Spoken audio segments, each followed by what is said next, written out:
Good morning, everybody. Welcome back to CanHammer, your source for 40k from Great White North. Today we have the read along for Index or Codex Craftworld or Eldar. Sorry it's been a little bit delayed because my mouth has been killing me because I got hand, foot, and mouth from my daughter and I literally could not talk. So I can talk again and we can move on with this read along. Now, disclaimer. Before we start, I'd just like to thank our sponsors, Martin from War Games, and you can get extra discounts if you become one of our patrons, offering all our patrons extra discounts on stuff, and also Dylan at Multizone. You can get 15% off from him if you order using CanHammer discount code off multizone.ca. Okay, with that out of the way, just a brief disclaimer about Eldar. I've never played Eldar. I've played against Eldar mostly in 7th edition. Once 8th edition came out, boom, all the Eldar players disappeared. So what I'm trying to do is get Eldar back on the channel, and so maybe this will help get some people playing Eldar again. And I'm also looking to obtain an Eldar army or just borrow Chris's stuff and get some Eldar back on the channel. So I'm quite interested in what this codex has to provide, but I'm not super familiar with a lot of the units, so I'll just be letting you read as we go. So let's get started. So a little bit disappointed again that yet another codex with unchanged artwork. All the codexes have so much new artwork inside them. Couldn't they have just used a new piece of artwork for the front? I feel that's a little bit lazy, but it is what it is. The artwork is still amazing, don't get me wrong, but they could have changed it. So that's a cool picture right there of Eldar and Eldrad and Avatar and fighting against Magnus.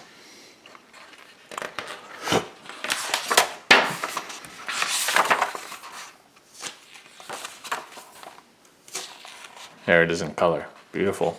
It's beautiful. So, just of note, of course, the word Eldar doesn't really exist in the game much anymore. They are now called the Aeldari, but I'm going to continue to call them Eldar because that's what I'm used to. So don't be confused. Those two terms are basically interchangeable. And sometimes the word Asuryani are also used. The word Asuryani is used to represent the Craftworld Eldar versus like Dark Eldar or Ynnari. All right, so as of whatever, Rise of the Primarch or Rise of the Primarch? No, whichever book it was before 8th came out, Eldar became replaced by Aeldari, and that includes everybody. And then Asuryani refers to Craftworld Eldar. All right, gonna skip all this stuff as usual.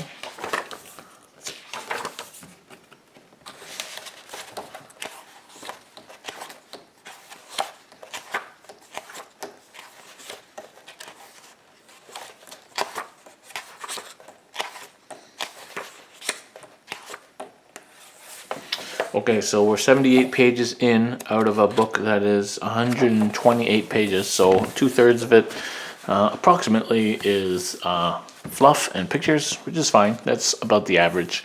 So here we have the start of the rules, and so of course keyword is Craftworld. You can make up your own keyword. Nothing else major going on here. So the faction rules, of course, Ancient Doom. So reroll failed hit rolls against Slaanesh. That's unchanged. And battle focus is unchanged.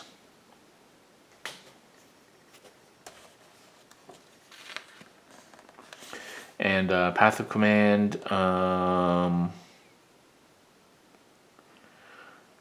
So Path of Command is new. The Master of the Asuryani Arts. I don't see that in the index, which I have here in front of me. So the Path of Command says you can re-roll hit rolls of 1 for friendly Craftworld units within 6 inches of this model. So that's like a little Company Master buff. captain buff. And in addition, if your army's battle forged and this model is your warlord and on the battlefield, roll a d6 each command point spent using stratagems. On a 6, that command point is immediately refunded. Note that for Prince Uriel, the first effect of this ability applies specifically to Eandon units. Okay, so lots of codexes are getting the ability to recycle command points, and this is another one that's just built into your warlord. It's not a warlord trait, it's just on top of it, and you get it back on a 6 for each command point spent, so that's decent.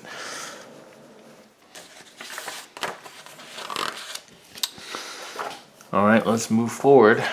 Eldrad is there. Eldrad's gone down 1 power, but otherwise I think he's unchanged.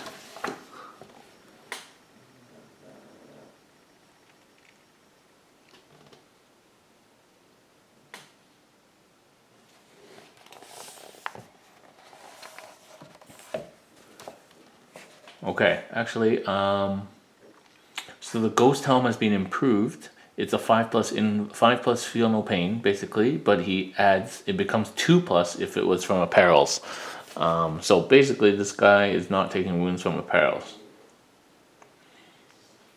3+ invuln. Yeah.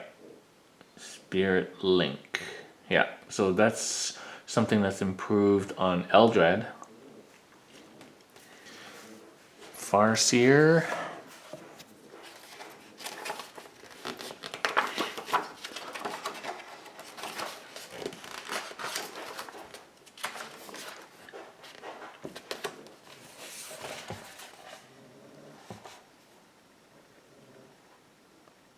Just let you have a look at all these. Warlocks. Warlocks have 4+ invuln. Unit contains 2 Skyrunners, can go up to 8 Skyrunners. When this unit manifests Smite, it has a range of 9 inches rather than 18 inches. If it consists of 1 to 3 models, when it manifests Smite only deals a single mortal wound. Containing 7 to 10 models, it always deals d6 mortal wounds. Not bad. If it contains 7 to 10 models, it can manifest 3 powers and deny 3 powers.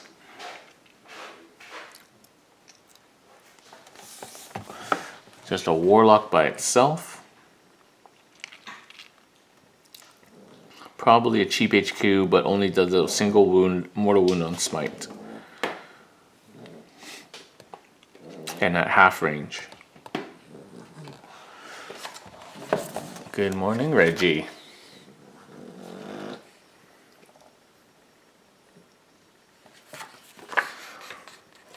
Alright, so here are all the... Well, that's Prince Uriel. I don't think Prince Uriel has changed. But you get the little blurb in a picture now. Yeah, it hasn't changed. Except he got the Path of Command ability, which he had before. So the Path of Command has been improved. Sorry, did these guys have Path of Command? No, even Eldrad doesn't have Path of Command. So who has Path of Command? So far just Prince Uriel. And old Autarchs have Path of Command, so Autarch's probably a decent HQ for Warlord. 4+ invuln on Autarch. Swooping Hot Wings. So let's see what the Swooping Hot Wings do now. So during deployment, you can set this model up in the skies. At any move, set it up anywhere. So it's just a deep strike, basically.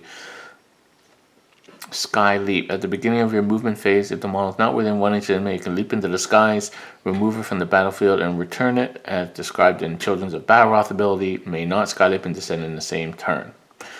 Okay. Fusion Pistol.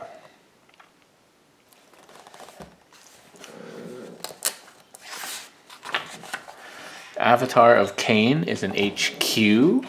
I always thought it was a Lord of War, but no, it's an HQ for 13 power.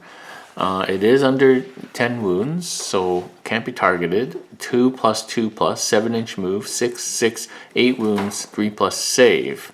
Wailing Doom. Wailing Doom shooting is Assault 1 Melta, basically.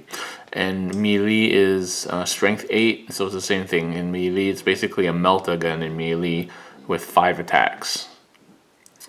Has battle focus, ancient doom, feel no pain on a 5+. Friendly Asuryani unit models within 12 inches of the avatar do not take morale tests and reroll failed charge rolls. So okay, do not take morale tests, which is awesome. Avatar of Cain has a 5+ invuln. Okay, not that hard to kill, but might be a decent HQ depending on price.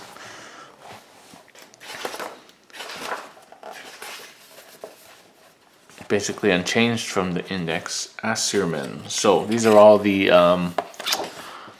Phoenix Lords, and I'll let you have a look at them. It looks like they've got nice pictures with them now.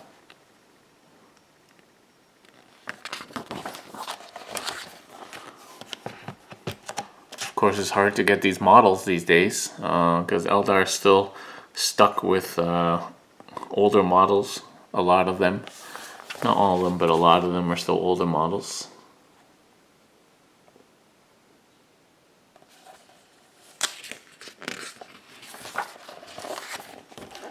Jane Czar. I wonder what her disarm ability is now. Let's see.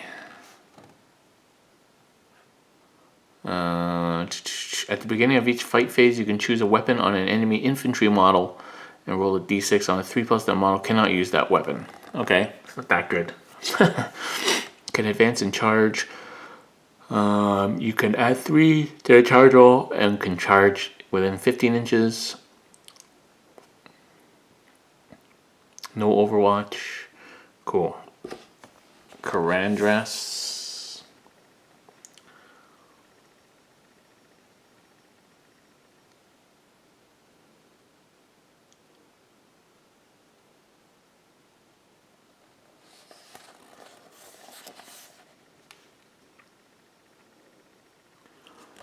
Morgan Raw.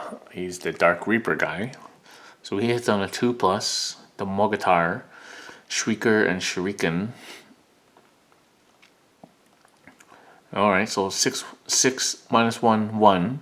Assault 1. If an infantry model is slain, you suffer another D3 mortal wounds. That's decent. Whirlwind of Death. Morgan Raw can fire the Mogatar twice in each shooting phase. So it could do up to Assault 8. You can reroll wound rolls of 1 for Morgan Raw's attacks that target Chaos units. Morgan Raw always hits on a 2+. So he's like Dark Reaper's always hitting on a particular number, but he's 2+, so he hardly misses. And reroll hit rolls of 1 for ranged weapons and friendly Dark Reaper units. So he has hits on a 2+ rerolling 1, so he's always going to hit. It's fairly nice. Ilek Night Spear.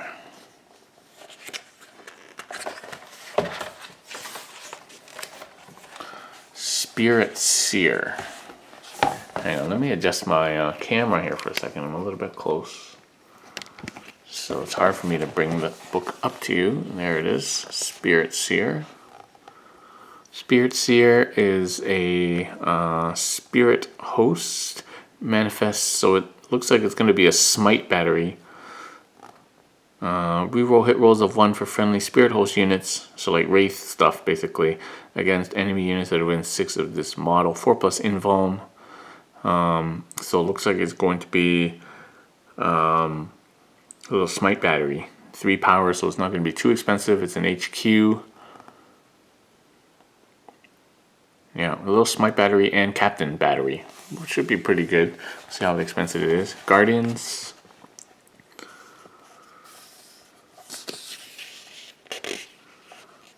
Storm Guardians.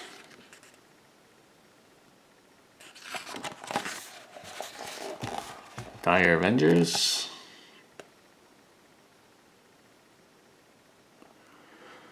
Okay, so Shimmer Shields. Okay, Shimmer Shield is only on the Exarch, 5+ invuln. Okay, but if the Exarch takes the Shimmer Shield, then the whole unit gets a 5+ invuln. That's pretty decent. They Overwatch on a 5. Okay, Rangers. So these are all your troops basically. You can get Dire Avengers, Guardians, or Rangers. And Rangers have the camel cloaks basically, and they have the deep strike.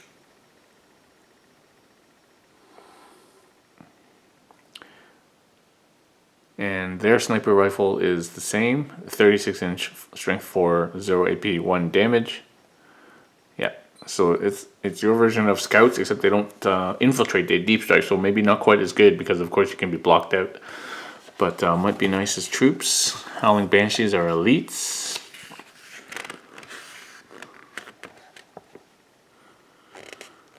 So you can't overwatch them. They make you subtract 1 from hit rolls against them. And they can advance and charge and go 15. So that's pretty good. So they're kind of like Gene Stealers. Hitting on 3s, but only strength 3. 2 attacks, 3 for the X-Arc. 4 plus save, no invuln. So they're not tough, but none of the Eldar stuff is really tough. And let's see, they are armed with Power Sword.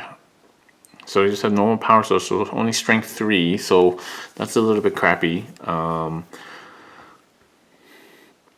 then the X-Arc can be upgraded. So not great really. People were really hoping that Banshees might be made a little bit better, but you know. There's nothing here that increases their combat effectiveness other than the fact that they can get into combat a little bit easier, a little bit harder to kill. Striking Scorpions. So again, Striking Scorpions, they can deep strike. They have add 1 to the hit rolls for attacks for this unit that target a unit in cover. Okay, well, that's probably not that useful. Manda Blasters, at the beginning of the fight phase, on a 6 you do a mortal wound. I guess you'll do maybe 1 or 2 mortal wounds. Hit roll 6+, make another close combat attack, so exploding 6s, not too bad. Each model's armored stricken pistol, Scorpion Chainsword. So Scorpion Chainsword, so strength 4, no rend, 1 damage. So again, they're not going to be killing a lot of things. So again, a little bit lackluster. Fire Dragons, still good for popping stuff. Put them in transport, pop stuff. They got their fusion gun, basically, melta guns.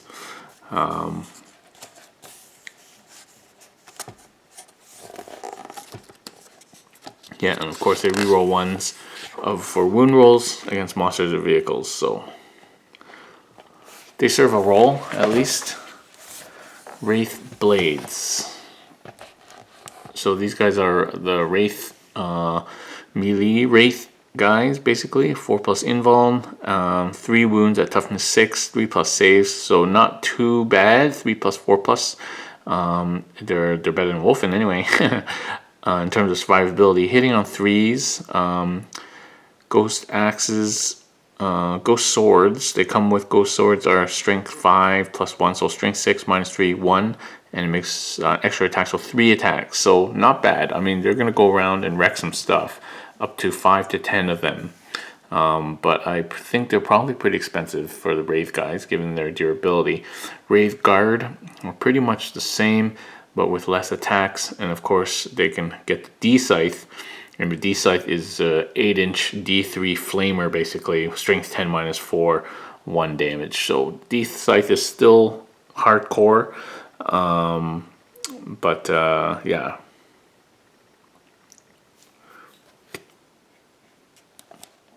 And these guys can fall back and still shoot, so yeah, still a thing. Put them in transport.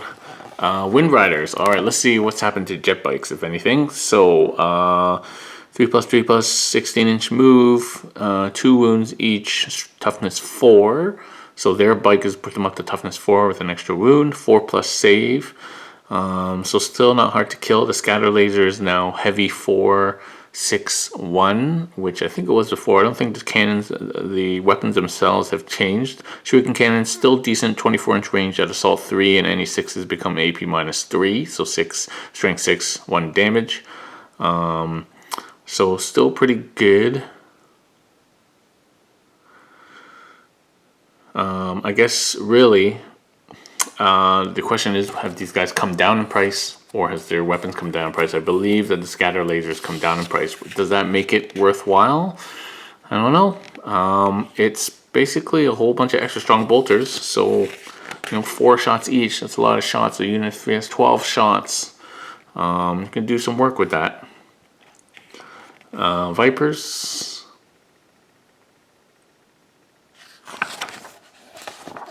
Swooping Hawks. Alright, I'm interested in Warp Spiders with some of the new -1 to hit Craftworld abilities, basically.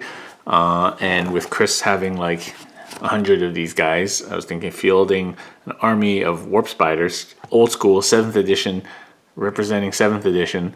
So they're 3+3+3+3, so to Eldar stats. 5 Warp Spiders up to 10. And Death Spinner, the Death Spinner is 12-inch range, Assault 2, 6, 0, 1, and on a 6+ it's AP -4. So it's kind of like the Shuriken stuff, basically. In melee, Power Blades. Okay, that's only for the Exarch, I guess.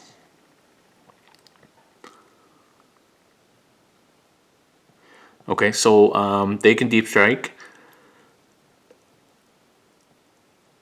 During deployment, set this place at the end of your movement phase, set them up 9 inches away from an enemy model. You then roll 2d6 on a 2, one model from the unit is slain.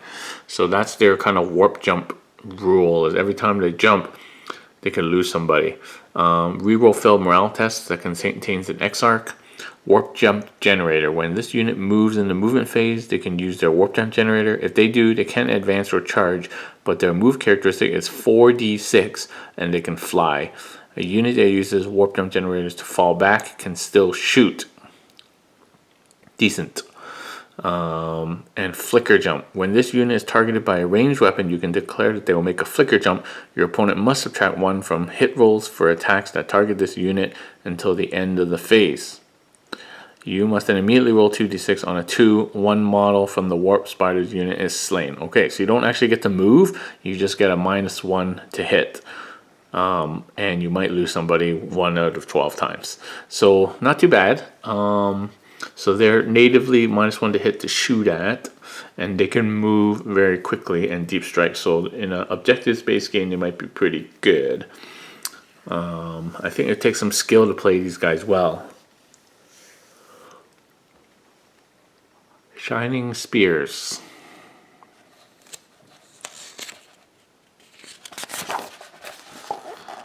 Warwalkers.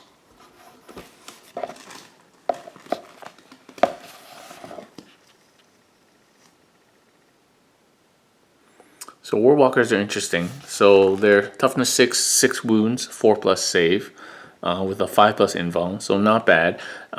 They have the Shrieking Cannon, and then they can scout. So during deployment, you set this up on the enemy's flanks instead of the battlefield. At the end of your movement phases, the unit can join battle. Set it up so all models are within 3 inches of any battlefield edge of your choice and 9 from an enemy model. So they have the old school side or back edge infiltrate, which is pretty cool. And yeah, they don't bring a huge amount of firepower, or they can take any from the heavy weapons list. So they might bring as much firepower as you'd like to invest in them. Wraith Lord. So the Wraith Lord has gone up to toughness 8. 10 wounds. That's too bad. If they just kept that at 9 wounds, it would have been okay. 3+ save. 3s across the board. And he's got Shrieking Catapults and Wraithbone Fists with our power, which are Thunder Hammers, basically. Strength 7. Not quite. So Strength 7. Ghost Glaive would be Strength 9, -4d6. I'd probably just stick Strength 7, -3 AP, straight 3 damage. There you go, Wraith Lord. It's not great, but not too bad. Support batteries. So the D cannon's still good. 24-inch heavy D3, 12 strength, -4 AP, D6 damage. It can fire at things that are not visible. I wonder if that went up in strength. Let's check.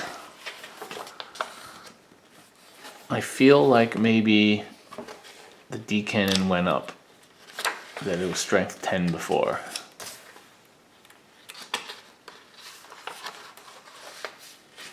Vol's Wrath support battery, D cannon. Yeah, so it went from strength 10 to strength 12, which might not have a huge impact shooting at vehicles, which are mostly toughness 7 and 8 anyway, but it doesn't seem to be a lot of toughness 6 things, maybe things like walkers. But yeah, so that went up. Shadow Weaver, Shrieking Catapult, Vibro Cannon.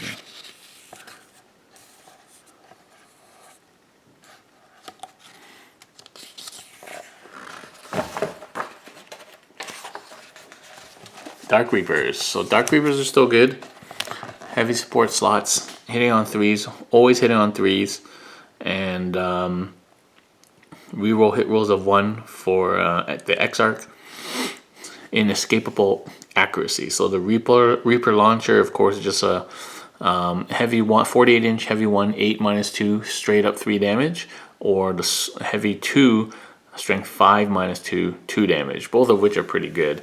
You could replace that with the Aeldari missile launcher, which is basically the same, almost the same as the Space Marine launcher.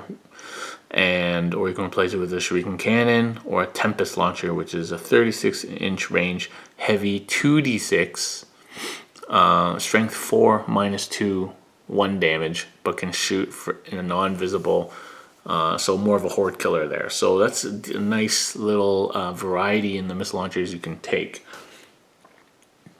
They also came down in power from 5 to 4, according to the index there, otherwise unchanged.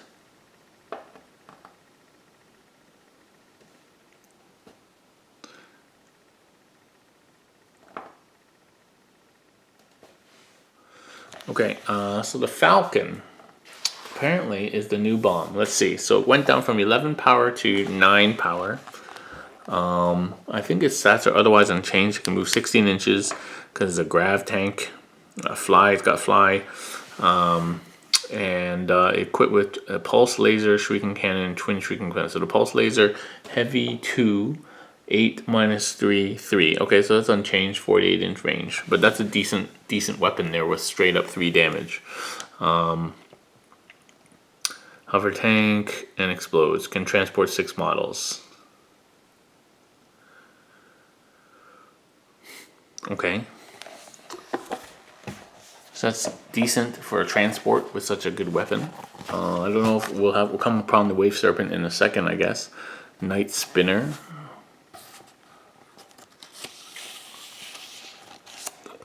Fire Prism.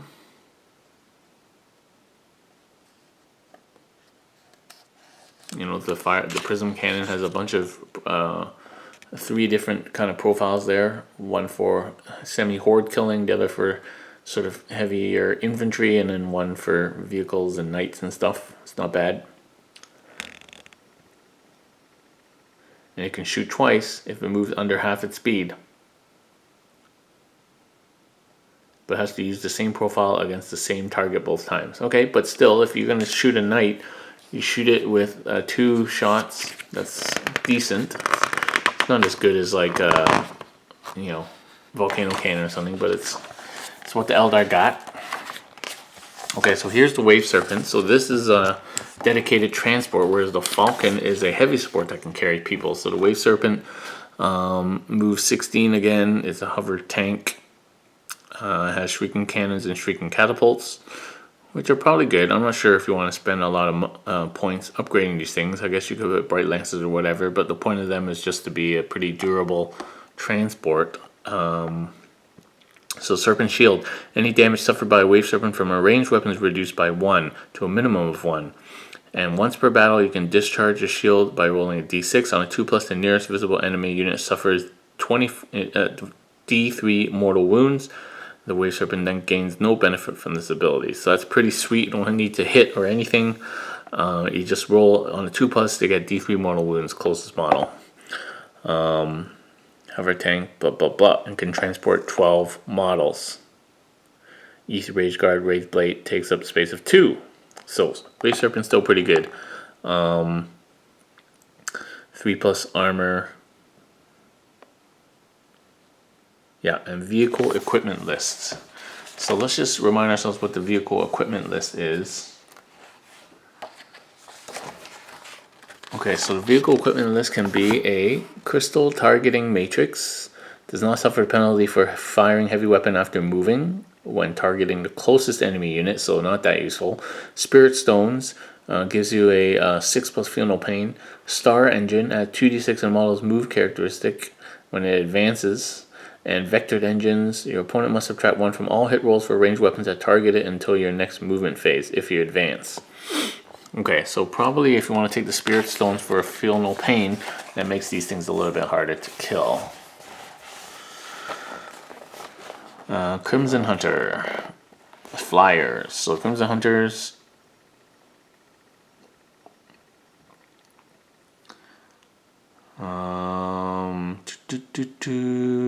Yeah, to kill flying, it rerolls all failed wound rolls against units with fly. Otherwise, it's just a flyer with some bright lances, which are melt guns basically. Crimson Hunter Exarch, reroll hit rolls of 1. Otherwise, the same. Can also take a star cannon. Hemlock Wraith Fighter. So this guy is the daddy, apparently. So he can move up to 60 inches. Hitting on 3+. And he already has built-in Spirit Stones. So 6+ feel no pain. And his units must subtract 2 from their leadership when they're within 12 inches of him. Which is pretty sweet.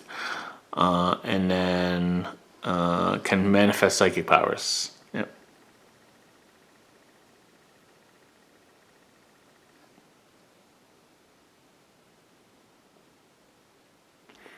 Actually, the Hemlock Wraith Fighter can only attempt to manifest the second effect of psychic powers from the Rune of Battle Discipline. Okay, so it can't do the first part, it can only do the second part. Okay.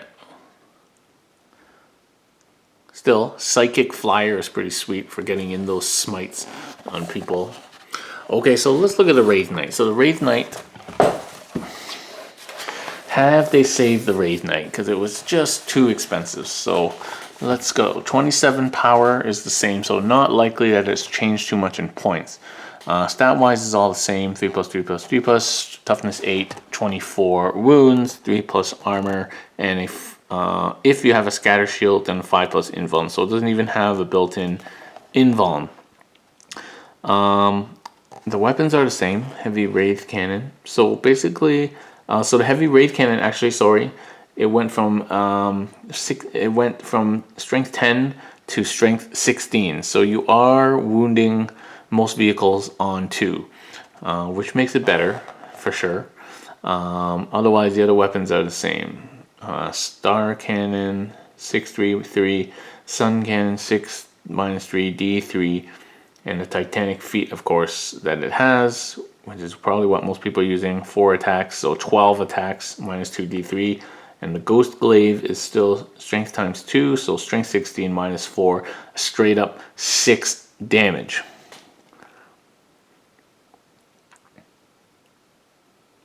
Yeah, so, you know, the Ghost Glaive is going to kill some shit with 4 attacks. Yeah. So it has Ancient Doom, Scatter Shield if you take it as a 5+ invuln, and it has all the usual Titanic type rules. So I guess we'll see what the points is. So here we go, here's the War Gear listing.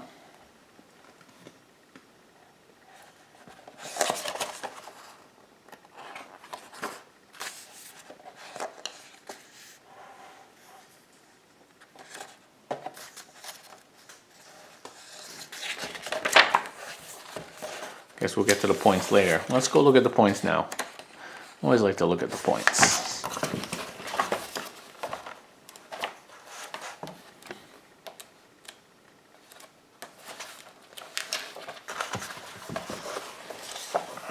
Alright, we got our points value now with the points from the index. So let's see what's changed. We'll just go through and see what's changed. Oh, you can't take an autarch with a jump generator anymore. That's out. So no more of that. Crimson Hunter. Crimson Hunter went down to 120 from 143. The Exarch went from 183 to 135. Wow, like a 50-point decrease for the Crimson Hunter Exarch. That's pretty decent. Dark Reapers are the same. Dire Avengers went down from 10 to 8. The Falcon went down from 174 to 125. That's good. 50-point decrease. Farseers went down 6 points. Farseer on a bike went down. No, Farseer on a bike went up. No, went down from 154 to 130. Fire Dragons. Fire Prison went down 3 points. Guardians. Hemlock Wraith Fighter went down 200 from 211. So something that was already in very much use by Eldar players has gotten even cheaper. Banshees went down from 12 till 9. Still won't see them. Night Spinner went down from 155 to 135. Rangers went down from 20 to 12.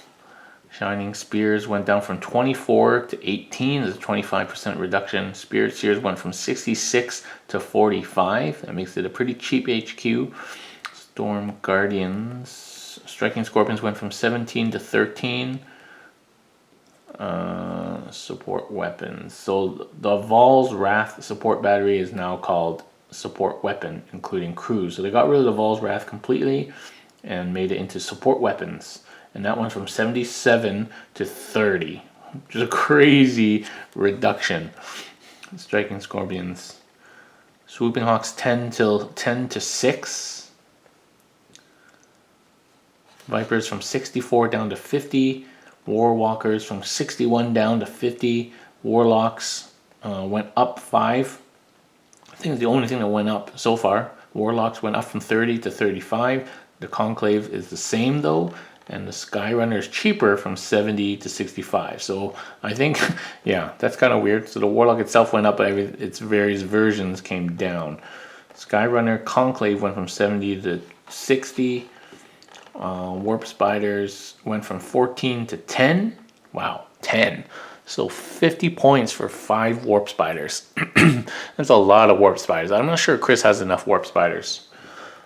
Wave Serpents are the same. Wind Riders went from 20 to 18, so 2-point reduction for jet bikes. Wraith Blades, Wraith Guard. The Wraith Knight is the same, 402, and the Wraith Lord is the same. So the Wraith Knight is still too expensive. Didn't change it. In terms of the Lords, let's see, I don't think the Lords.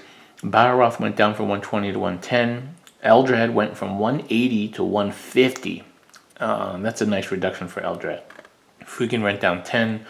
Elec Nightspear went down 8. Janezar went from 146 to 140. Karandras went down 18 points. Morgan Ra went down 19 points. And Uriel went down 4 points. Let's just look at the weapons.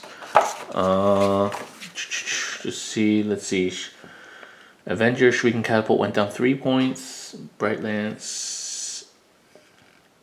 D-Cannons went down 5 points from 50 to 45. D-Scythe D-Scythe is unchanged. Death Spinner, Doomweaver, Dragon's Breath, Flamer, Fire Pike went down 2 points to 20. Fusion Gun. Okay, heavy D-Scythe. Heavy Wraith Cannons, the same. Last Blaster, Ranger Long Rifle. So the Ranger Long Rifle is now, it's free. Reaper Launcher went down from 31 to 22. So Dark Reapers are even better value now. Their price didn't go down, but their launchers went down in price from 31 down to 22. That's pretty sweet. Scatter Lasers went from 15 to 10. So they went down by 30%. I wonder if that makes them usable again. Scorpion's Claw went from 20 to 12. Shadow Weaver went down. Shadow Weaver went up 4 points. Shrieking Cannons went down 2 points. Singing Spear went down from 14 to 5. So Singing Spear went down from 14 points to 5 points. Star Lance went down 2 points. Star Cannon 15. Star Cannon went from 30 points to 15 points, half the price for a Star Cannon. Tempest Launcher 38 to 27. Twin Aeldari missile launcher is the same. Twin Bright Lance went from 40 to 40. Twin Scatter Laser went from 30 to 17, obviously. Twin Shurikens went from 24 to 17. Twin Shuriken Catapults went from 10 to 5. Twin Star Cannons went from 60 to 28, half the price. Vibro Cannon went up for some reason, not that everybody's using it, and the Wraith Cannon is the same. Melee weapons, I think the Biting Blade went down. Dire Sword, Executioner. Executioner is half the price. Ghost Axe is down 5. Ghost Glaive is the same. Ghost Swords, blah blah blah blah blah. Titanic Feet still the same. The Ghost, this is the big one people are talking about. The Titanic Ghost Glaive on the Wraith Knight went from 65 down to 30, which is a big reduction for a sword and board Wraith Knight. And then apparently there's things that make it attack twice, which gives it 8 attacks at strength 16 minus 5, straight 6 damage. So that might make sword and board Wraith Knight worthwhile. Yep, and then all these other vehicle equipments are about the same price. The Force Shield went from 8 to 6. Everything else is the same price. Okay, so almost across the board points reductions, which is good. I think Eldar suffered from elite and too costly before, so that's very interesting. Lots of point reductions there, but not for the Wraith Knight except for its sword. Okay, let's look at the rules now. This is where the juice is for most codexes these days. So Craftworld units. Yunari is a keyword that some units in this book can gain when taken as part of the Rebirth army. If the detachment includes any Yunari units, it is no longer Craftworld.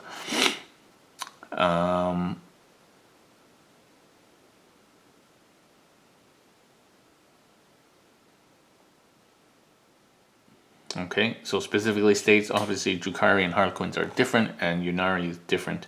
So the path of war, if your army is battle forged, all troops gain objective secured, and then Craftworld attributes. If the army is battle forged, all units gain the Craftworld attribute, not just infantry, bikers, or whatever. And Heroes of Legend. So inclusion of the Phoenix Lord does not prevent you from keeping your Craftworld attributes.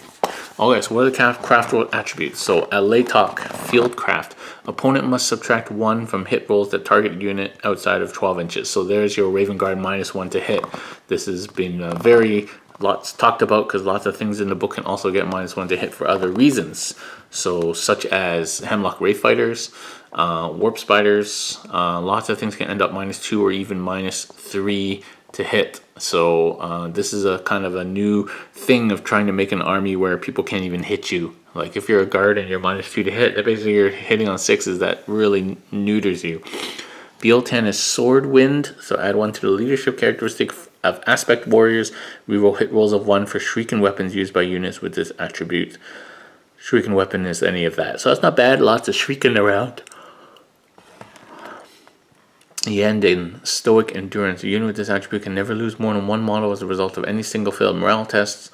If a unit has a damage chart, double the number of wounds remaining. So similar to that guard ability thing. Not too bad. Samhain, Wild Host. Reroll failed charge rolls for units with this attribute.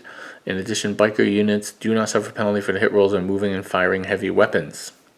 Okay, so that's pretty good because your Wind Riders,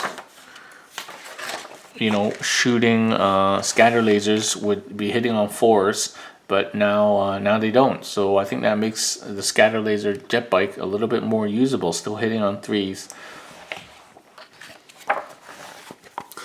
And Oathway, roll d6 each time a model with this attribute loses a wound, so you get a 6+ Phenol Pain.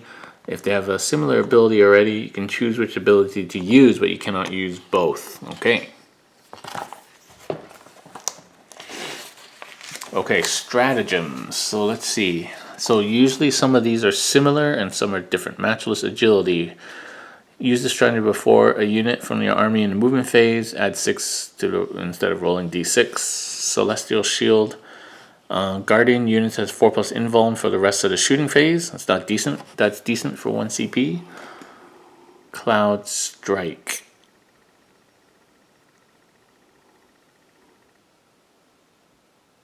So you can set up a unit with Fly to deep strike.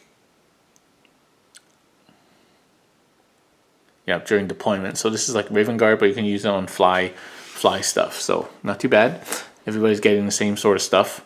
So this is the relic one. We can get extra relics.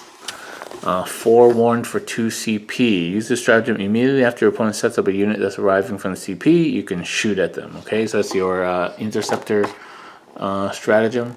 Concordance, the great enemy. So use the strategy when a friendly unit is chosen to fight. Reroll failed wound rolls against Slaanesh. Not that useful. Nobody's playing Slaanesh. Concordance of power. Use this power when Warlock Conquer manifest runes and double the range. Unparalleled mastery. Manifest, so you can manifest an additional power. And feigned retreat, you can fall back and still shoot and charge for 2 CP. I don't think you're going to have a lot of things that are charging, to be honest. Linked fire. So use this stratagem to select a target for fire prisms. Prism cannon do not resolve that weapon's attack until the end of the phase. Until then, any Craftworld fire prisms from your army can link to within 60 inches of them. Firing, they must target the unit that first targeted, ignoring range, visibility, and re-rolling failed hit and wound rolls. Okay, that's like a long-winded way of saying they can all link up their fire and get re-roll failed hits and wounds, basically. So yeah, there we go. So if you're spamming fire prisms, it's probably a CP you're using most turns if you want to kill something. Lightning fast reactions. Use a stratagem when a friendly Asuryani infantry or unit with the fly keyword is subtract 1 from all hit rolls. So there's your 2, but it's 2 CP. So yeah, so there's your extra -1 to hit, but it's 2 CP, so you're not going to be spamming that a lot. Supreme Disdain. Use a strategy when it's chosen to make a fight, so you get exploding 6s.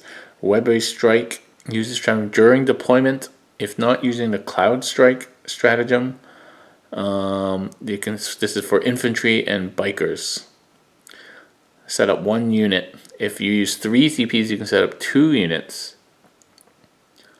And you can only use this stratagem once. Okay, so this is a little bit different from the usual ones, but it allows you to do infantry and bikers, and only up to 2 units at a cost of 3 CP and only 1 time. So not as good as the Raven Guard still. And this one not as good as Raven Guard because this one's only fly people, although most of the stuff flies. So Craftworld field projectors, overloaded energy. So when you do, pick a wave serpent that discharged its serpent shield in an earlier turn and do it again for 1 CP. So 1 CP for D3 mortal wounds. Starhawk missile. Infantry model attacks a unit that can fly. You can make a single hit roll, and it does D3 mortals. It's like the heavy bolter one. Seer Council. Use a stratagem in psychic phase. You can add 1 to results of any psychic tests. Fire and evade. You can move 7 as if it was a movement phase. Runes of Witnessing for 2 CP. Select the Farseer. Until then, you can reroll all wound rolls of 1 for Craftworld units within 6. Alright, I don't think that's worth 2 CP, to be honest. Okay, Phantasm. Use this stratagem to start your first battle round, but before the first turn has begun, pick up to 3 Asuryani units from your army. Immediately remove these units from the battlefield, set them up again as described in the deployment section of the mission you are playing.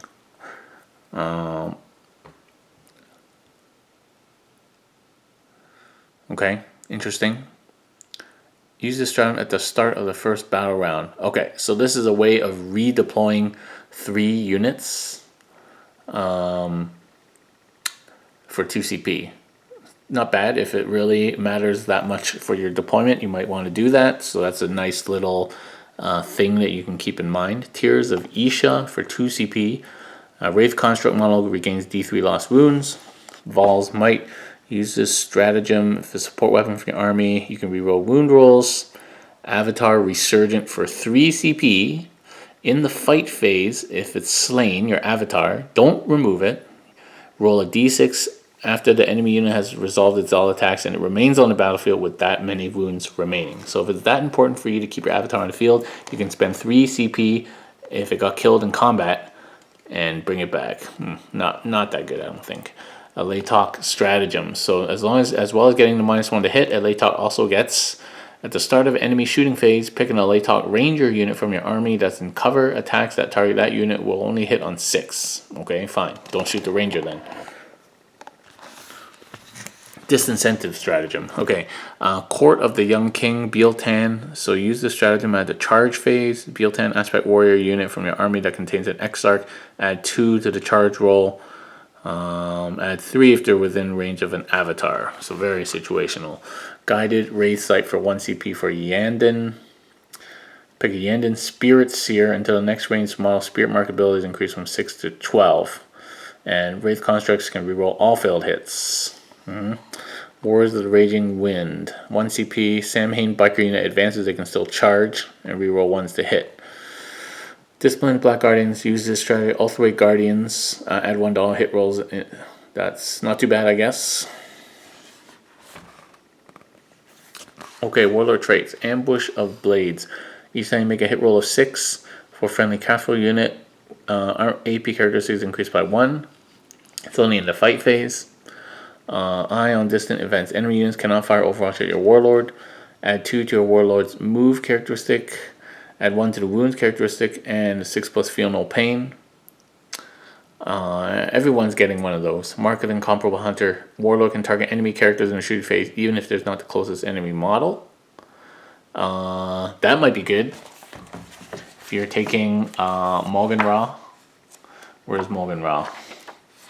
He is a character, so you can make him your Warlord. He has 36-inch range. He could be 6 -1, 1 damage, 4 shots. He could be mowing down some enemy characters here.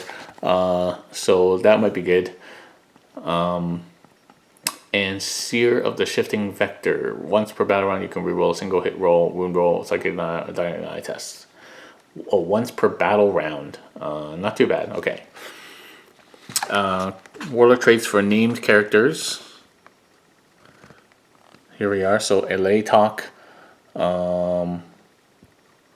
automatically pass morales. Biel-Tan, reroll failed hit rolls. Enduring resolve.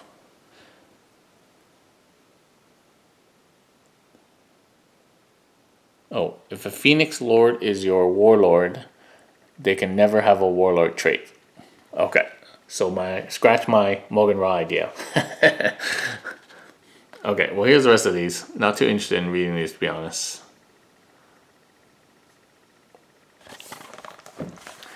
I don't think somehow that's where the power of this codex comes in. So let's see if there's any good relics here. Ruinous Bow. Phoenix Gem.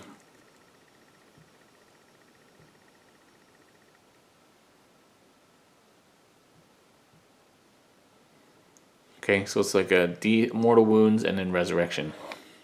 Shards of Anaris.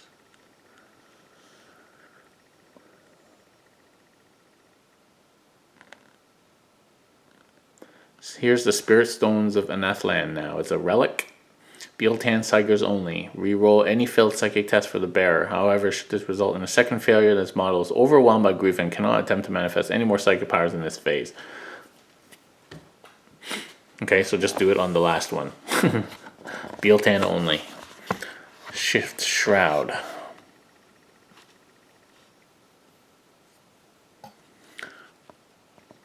Burnished Blade.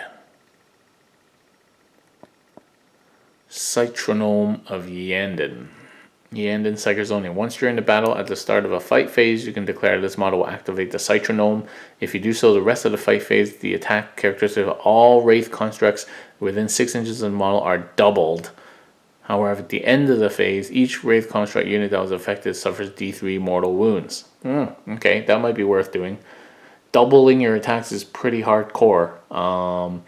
So, you take a Wraith Knight and now it does 8 attacks with that Ghost Glaive. Or 8 times 3, 24 Titanic Feet attacks. 24 Titanic Feet attacks. And takes just D3 mortals at the end of the turn. Once during the battle. Okay. It's not bad though. That's interesting to think about. Yandin only. Nova Lance.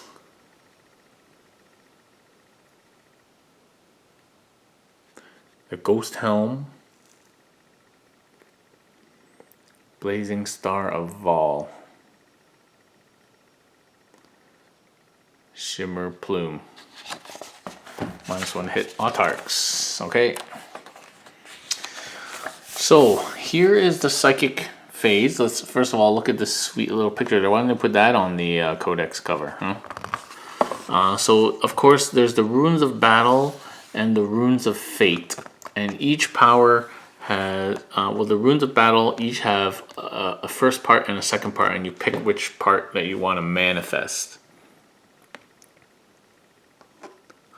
And then the runes of fate is just one. So we'll just look at them, and I think most of them are pretty much unchanged. Let's just go back. So the runes of battle: conceal, reveal, embolden, horrify, enhance, and drain. The first three are the same as the index, so I'll just let you read them.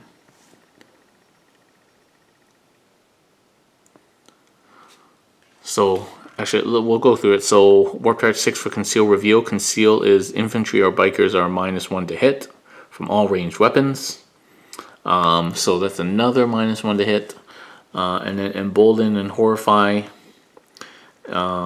is add 2 to leadership, and horrify is subtract 1 from leadership, and enhance and drain is add 1 to hit rolls in the fight phase, and drain is -1 from the fight phase. So, and then protect and jinx. So this is a Warp Charge 7. Protect is biker or infantry unit, add 1 to the saving throws, which is decent. Gives most people a 3-up.